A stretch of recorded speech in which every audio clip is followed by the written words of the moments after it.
Hello, my friends. If you have been on the hunt for a healthy whole wheat pancake recipe that is delicious and satisfying, then look no further than this whole wheat sourdough pancake recipe. I have been enjoying milling my own grains at home, but you can use whatever flour you would like to try. That is what is so great about pancakes is that it is such a forgiving recipe. Try spelt, whole wheat, try einkorn, try whatever ancient grain that you want to use, whether it's store-bought or you're milling it at home. All of those will work in this recipe. I will give you just a tip later on in the video of how you can adjust it according to your needs and what flour you are using. So here in this video, I am using a soft white flour because that's going to give us a really nice soft end product. Hard wheat flour is doable as well. You just might have a bit of a firmer pancake. So we're going to add eggs, of course, and I am doubling the recipe here, but I will leave it in the description box below for you, of course. Doubling the recipe will come out to about 36 medium-sized pancakes, and for my family, we will go through that in no time at all. Of course, use some milk and some sourdough starter. I have some discard here. It doesn't matter if it's super old or not, it will work in this recipe. And this means you don't have to use baking powder or baking soda, so definitely a win. As long as you're letting it sit for a couple hours on the counter, probably anywhere around 4 to 5 hours should be enough to get that leavening that you want in the end product. However, if you want to cook these right away, go ahead and use the baking soda and the baking powder to give rise to those pancakes. So, as I was mentioning before, we all know what pancake batter should look like, right? So, depending on the type of whole grain flour you are using, you may need to add some more milk at the very end.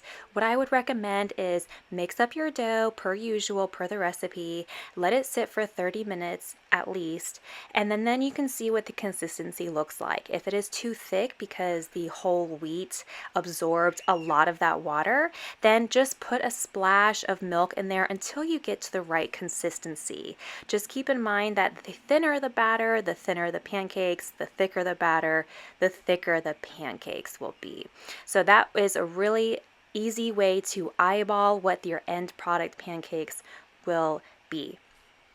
And it's always important to, if you're milling this fresh at home, to use the flour right away so that it doesn't oxidize and go rancid. The stuff in the store, of course, is shelf stable, but when you're milling at home, it's a different ball game altogether. So make sure that when you are milling it yourself, that you use it as soon as possible, or you store it in an airtight container in the freezer. So because we are omitting the rising agents, baking soda and baking powder, we want to give it time for the starter to work its magic. So normally that means on the counter for 4 to 5 hours, or you can stick it in the fridge and fry them up the next day. So that's actually what I did. This time I let it sit on my counter for I think 2 hours at room temperature. I think my kitchen was about 72 degrees. And then I popped it in the fridge covered, and then from there you can just fry as you wish.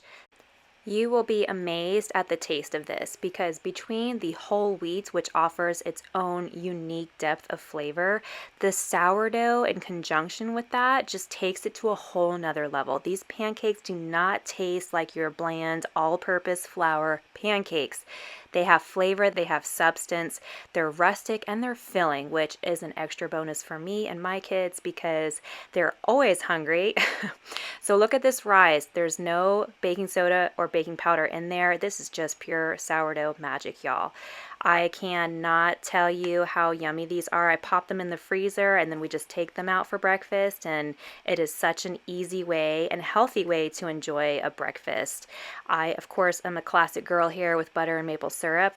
I hope you give this a try with your favorite whole grain flour, and if you do, please leave a comment down below and share the results. Thank you guys so much for watching. I will see you guys next time.